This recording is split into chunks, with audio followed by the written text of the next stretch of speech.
Merci, Monsieur le maire. Mes chers collègues, je reviens sur deux, trois sujets, mais je pense qu'il faut... je remercie de la présentation de Monsieur Mignoux, qui, pour une bonne part, me semble refléter une réalité un peu d'histoire, avec quelques oublis.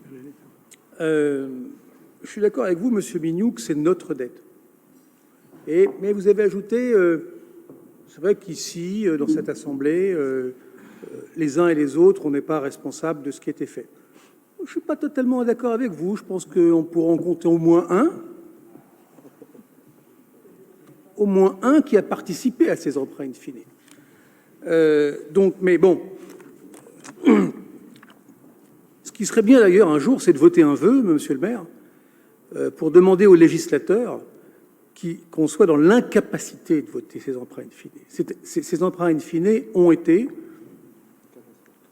un scandale, une immoralité. Ce n'est même pas une question de politique, c'est une question de moralité. Ils ont été immoraux, quels que soient ceux qui les ont souscrits. Et malheureusement, ça s'est répété. C'est-à-dire que non seulement, c'est un peu comme à la métropole, on commet une première faute et puis alors on en commet une deuxième derrière. Donc là, c'est la totale. Donc oui, vous avez raison, monsieur Mignoux, dans vos descriptifs. J'ai le même, je l'exprime différemment. Moi, je pense que la ville est en ruine et ruinée. Bon, là, votre concept de dette grise, alors vous n'êtes pas allé au bout. Enfin, si vous faites un tandem avec Tif et Tondu, avec monsieur le maire, puisque vous expliquez ce qu'est la dette grise, et lui, il accuse. Dans le journal, il accuse. Il dit « Ah oui, Boucher, il a laissé filer la dette grise ». Monsieur le maire, franchement, c'est inacceptable ce que vous dites. Inacceptable. Parce que s'il y en a bien un qui n'a pas laissé filer la dette grise, s'il y en a bien un qui a commandé le schéma directeur immobilier, qui est entre vos mains, je ne sais pas ce que vous en avez fait pour l'instant, mais je crois que vous avez trouvé sympathique de l'avoir. S'il y en a bien un qui a lancé un plan école, etc., etc. Donc ça, vous ne pouvez pas le dire. Franchement, c'est relativement triste d'entendre ça. D'autant que vous êtes un peu duplice quand vous êtes face aux journalistes qui ne vérifient pas, je vous l'accorde, qui ne vérifient pas. Oui. Mathieu n'est pas d'accord. Non, mais Mathieu, qui vérifie pas. Enfin, pour ceux qui l'ont écrit, après, je ne suis pas censeur. D'autant que quand vous avez inauguré l'école Michelet, je suis arrivé un peu en retard, j'en suis désolé, mais vous m'avez rapporté, on m'a rapporté ce qui était, que effectivement vous avez dit que c'était finalement ce qu'a dit Monsieur Mignoux, une œuvre collective, que ça avait été lancé, que ça avait été continué, peut-être amélioré d'ailleurs, mais que ça a été fait.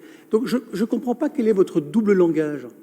Je ne comprends pas quel est le double langage qui est de dire que quand vous n'êtes pas dans les journaux, vous trouvez qu'il y a des possibilités d'accroche, comme l'a décrit d'ailleurs M. Mignoux, sur ce qui a été fait précédemment et qui permettent de rebondir aujourd'hui et d'avoir une gestion saine. Et puis que vous faites des déclarations à l'emporte-pièce, vraiment à l'emporte-pièce. Hein. Alors vraiment, j'ai été très surpris de ce sujet-là. Et donc, je vais vous dire, Monsieur Denis, même si ça vous fait marrer, j'en suis peiné. Et j'en suis peiné, mais authentiquement. Alors moi, j'ai des questions. La première que je complète celle de Thibault, c'est schéma directeur immobilier, on en est où, on en fait quoi, etc. Je n'ai pas pu participer à la commission présidée par M. Gagnère qui nous a présenté un plan école, ou ce qui pourrait être un plan école. Ça aurait été bien de le représenter aujourd'hui pour faire le jeu des comparaisons, de savoir ce qui avait été prévu, ce qui va être continué, ce qui ne va pas être fait, etc. Vous avez annoncé, M. Mignoux, 50 millions d'euros supplémentaires. Alors, ces 50 millions d'euros supplémentaires sur quoi? Supplément à quoi? Et qu'est-ce que vous mettez dedans? Est-ce que c'est supplémentaire au plan en rue? Est-ce que c'est supplémentaire à d'autres plans? Est-ce que c'est supplémentaire au plan de 100 millions qu'on avait mis en place pour 10 ans? J'aimerais bien avoir du détail, parce que si c'est 50 millions d'euros en plus pour les écoles, c'est pas suffisant. Et vous le savez, là, c'est l'accélération de la dette grise. Là, c'est l'accélération de la dette grise.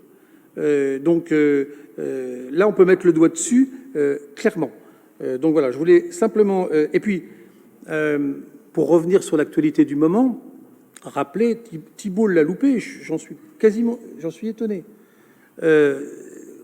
Redisons un mot de la métropole, puisque une bonne entente de la métropole, M. Denis s'était moqué de nous à l'époque, il n'avait pas voté d'ailleurs la délibération, mais une bonne entente avec la métropole, ça disait quoi? Ça disait qu'on a pu récupérer à l'époque 11 millions d'euros avec la vente du foncier, du CFA et de l'ESBAT. C'est appréciable. Et je pense que cette politique-là, je pense qu'on n'arrivera jamais à convaincre les autres maires d'éponger notre dette. Je pense qu'on n'y arrivera pas. Ils ont une réaction qui est épidermique, en disant bah, « écoutez, les Tourangeaux, c'est sympa, vous avez creusé votre trou, vous vous débrouillez, on n'ira pas ». Moi, je pense que ce n'est pas une bonne réaction.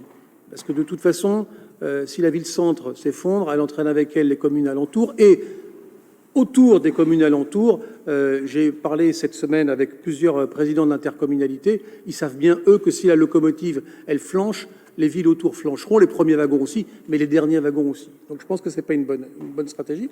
Mais enfin bon, ça avait permis de faire rentrer 11 millions d'argent frais dans les caisses. Donc c'était juste pour me ajouter un petit mot à la métropole que je n'avais pas ajouté. Si les uns et les autres, vous n'avez pas signalé, M. Mignoux, vous ne voulez pas signaler, ce qui a fait le travail du précédent mandat, c'était effectivement la diminution de la dette nominale. Mais c'était surtout, je crois que c'est ce dont je suis le plus fier, c'est les taux d'intérêt moyens. C'est un travail de Romain qui a été fait sur les taux d'intérêt. Quand on est arrivé, ils étaient de l'ordre, hein, je n'ai plus en tête le chiffre exact, de 10%, même plus. Ils étaient tombés de l'ordre de 4%. Et la façon dont vous voulez faire, effectivement, cherche encore à les faire tomber. Donc, sur le sujet, on se rapproche. Donc voilà, c'est tout ce que je voulais vous dire. Merci.